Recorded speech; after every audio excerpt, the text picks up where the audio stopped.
Jerusalem's walled old city was never a place for wheelchair access or even baby strollers, let alone ambulances and garbage trucks. But now, after a decade of work, the final of 6 kilometers of the accessible Jerusalem Old City project has been completed, allowing access to not only wheelchair-bound residents and tourists, but also providing an apparatus that helps guide the blind there, too. Gura Berger, spokesperson for the East Jerusalem Development Company, spoke with me about the project and the challenges that were overcome to complete it. We did put a new system, a system for the blinds, and this is really something outstanding. Tell us about that. Well, in the old city, you cannot really walk with using internet, Wi-Fi. Right. To be specific, because the walls are so thick and high that, the Wi-Fi doesn't work good enough. But when it comes to the blind, we need to find a solution that will work always, any place, anytime, no matter what is the other conditions of the area. So we found a system that's called Step Here, which are small boxes. They are kind of beacons. They transmit directly to the application in the mobile phone of the blind. Oh.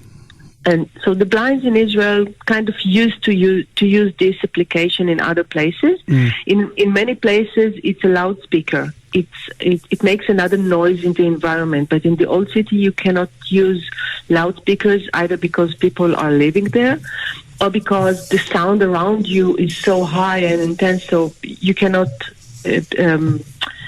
make the difference between the direction that you get from the system and a merchant that calls to somebody to get into his shop. So these beacons are directly to the application in the phone, and you can hear it with your earphone, and you don't need to do anything else but to make it, to turn it on once you enter Jaffa Gate, for example, and it just gives you the orientation of where you are and where you want to go. It sounds easy, and it is easy. Amazingly so. Gura, at the moment we have only 60 beacons like this, and we hope to get to 200. Wow. Let me ask you one final question. I mean, Jerusalem's a very unique city, but did you take any examples from other places in the world to sort of implement in the old city? We tried. We learned and we analyzed some 50 different historical cities in the world.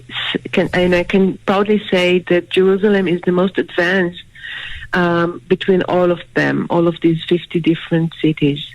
I never encounter any historical city that has a system for the blinds, and I never encountered such a huge project of making 6 kilometers accessible within historical city because of the complications that it takes.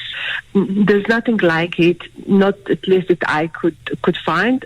Gura Berger, the spokesperson for the East Jerusalem Development Company.